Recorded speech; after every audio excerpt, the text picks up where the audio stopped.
Exercise 3.1 हम कर रहे थे और उसमें जो उसके आगे के सम जो बचे हुए हैं वो थ्योरम टाइप के हैं, तो वो मैं आपको सबसे लास्ट में कराऊंगा। जो न्यूमेरिकल बेस्ड है क्वेश्चन, तो वो क्वेश्चन नंबर 11 है। देखिए कैसे सॉल्व करना है। क्वेश्चन कह रहे हैं an angle of a parallelogram is 20 more than the adjacent angle, find the measures of all the angle. तो पैरेललोग्राम में 4 एंगल हैं और जो एक एडजेसेंट 2 एंगल हैं, तो एक दूसरे एंगल से 20 डिग्री मोर देन। तो लिख लेते हैं। कहने का मतलब है कि let angle 1 is equal x degree. Angle 1 को हम x लिए ले रहे हैं। सो जो एंगल 2 होगा वो 20 मोर देन है, तो x प्लस 20 डिग्री हो जाएगा। और आप जानते हो कि पैरेललोग्राम में एंगल 1 एंगल 3 के इक्वल होता है, एंगल 2 एंगल 4 के इक्वल होता है, और 2 एडजेसेंट एंगल का जो सम होता है वो 180 डिग्री होता है। So angle 1 plus angle 2 is equal 180। Angle 1 की जगह पे x डिग्री और एंगल 2 की जगह पे x plus 20 is equal 180। 2x is equal 180। 20 ट्रांसपोजिट हो जाएगा तो माइनस का 20। सो 2x is equal 160। x is equal 160 upon 2। So x is equal 80। सो हमारे पास एंगल 1 जो आ गया वो हो गया 80। तो एंगल 2 हमने x प्लस 20 लिया था, तो ये 80 प्लस 20। एंगल 2 जो हो गया वो 100। एंगल 3 जो होगा वो 1 के इक्वल होगा, तो 1 एंगल है 80। और जो एंगल 4 होगा वो एंगल 2 के इक्वल होगा, एंगल 2 है 100। तो हमें सारे एंगल बच गए 80 100 80 100। इजी से सम नोट कर सकते हैं। बस ये लैंग्वेज हमें, इस लैंग्वेज को हमें इस टर्म में लिखना था कि एंगल 1 को x लेना है और एंगल 2 को x प्लस 20। सो इजी से सम नोट कर सकते हैं। क्वेश्चन नंबर 12 दिया हुआ है one angle of a parallelogram is 60 degree. एक एंगल की मेजरमेंट हमें दी हुई है और बाकी के हमें तीनों एंगल्स निकालने हैं। तो आप मान लीजिए कि जो 60 डिग्री दिया है ये एंगल 1 है। So let angle 1 is equal 60 degree. So angle B जो होगा वो आप जानते हैं कि एडजेसेंट एंगल का सम होता है 180। तो एंगल B जो होगा वो 180 डिग्री माइनस एंगल A होगा। सो एंगल B हो जाएगा 180 माइनस 60। एंगल B यानी कि यहाँ पे मतलब है एंगल 2 से।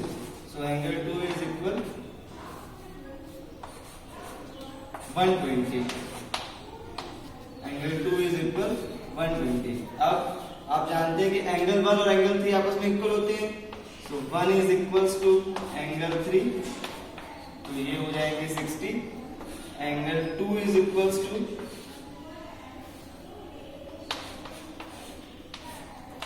एंगल 4, तो ये हो जाएंगे 120।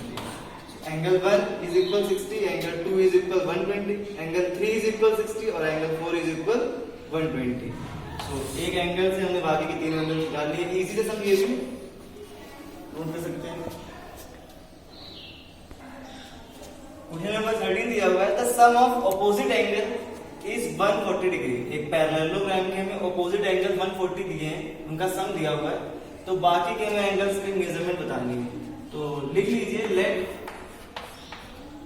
एंगल 1 प्लस 1 के ऑपोजिट एंगल 3 होता है, तो let angle 1 and angle 3 plus angle 3 is equal 140। ये हमें दिया हुआ। एंड और आप ये भी जानते हैं कि 1 3 के इक्वल होता है, एंगल 2 एंगल 4 के इक्वल होता है। सो लिख देते हैं angle 1 plus angle 2 plus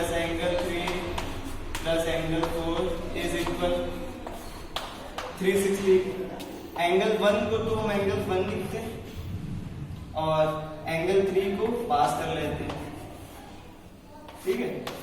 angle 2 को एंगल 2 लिखते हैं, प्लस एंगल 4 को भी हम एंगल 2 लिख सकते हैं क्योंकि एंगल 2 और एंगल 4 आपस में इक्वल होते हैं, is equal 360। Angle 1 plus angle 3 ये हमें क्वेश्चन में दिया हुआ कि इनका सम 140 है, सो 140 plus angle 2 plus angle 2 2 angle 2 is equal 360।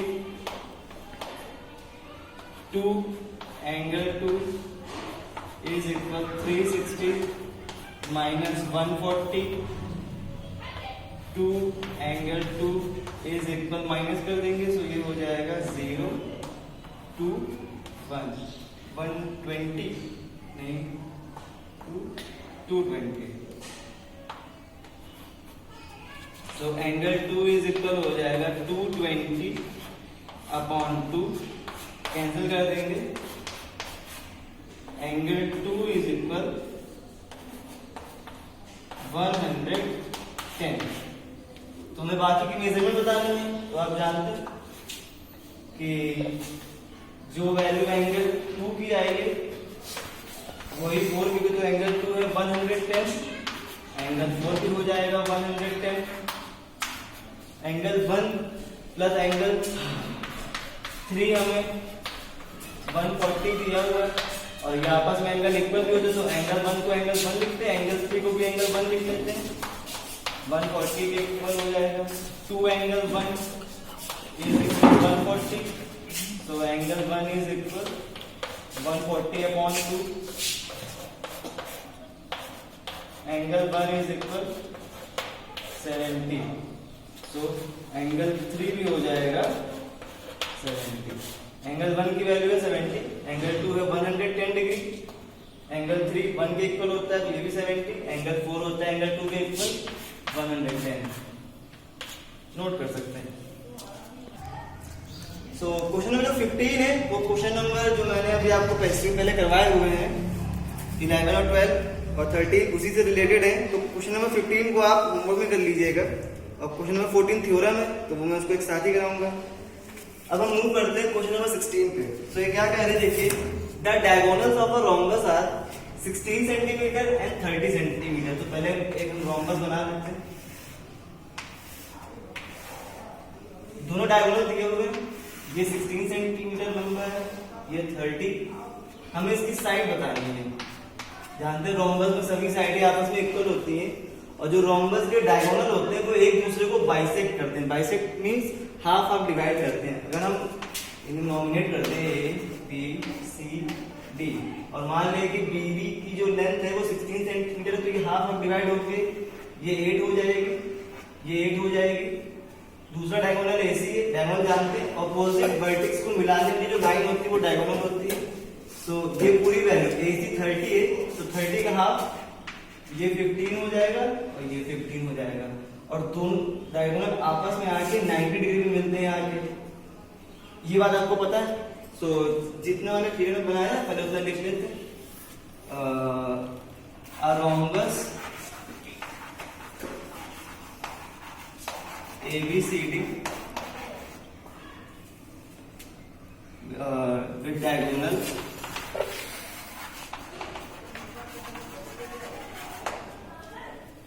AC is equal 30 centimeter and BD is equal 16 centimeter. So इनको हाफ हाफ कर लेते हैं, तो ये पॉइंट हम को दे देते हैं। Diagonal bisect each other at right angle. ये राइट एंगल पे एक दूसरे को बाइसेक्ट करते हैं। सो जो O8 होगा वो हो जाएगा AC का हाफ और हो जाएगा 30/2 15 सेंटीमीटर, और जो OB होगा वो BD का हाफ होगा, तो 16 सेंटीमीटर अपॉन 2 यानी कि 8 सेंटीमीटर हो जाएगा। तो इतनी बार आपको समझ में आ गई होगी। वीडियो को यहाँ पे पॉज करके इतना नोट कर लीजिए, फिर इसके बाद इसके बचा हुआ पार्ट कराते हैं। तो अभी जो मैंने आप यहाँ पे सिर्फ वैल्यू लिखी है, इसके बाद इसकी कैलकुलेशन होनी है। सो इन ट्राइंगल, अब हम देखिए क्या ये एक राइट एंगल ट्राइंगल बन गया है। तो इन ट्राइंगल AOB, ये बेस, ये परपेंडिकुलर है और ये हाइपोटेनस है। तो हम पाइथागोरस थ्योरम लगा सकते हैं। पाइथागोरस थ्योरम आपने पढ़ी होगी। क्या कहती है पाइथागोरस थ्योरम? कि जो हाइपोटेनस का स्क्वायर होता है वो परपेंडिकुलर के स्क्वायर प्लस बेस के स्क्वायर के इक्वल होता है। तो हाइपोटेनस यानी कि AB, साइड थी AB का स्क्वायर, परपेंडिकुलर यानी कि OB का स्क्वायर, बेस यानी कि OA का स्क्वायर।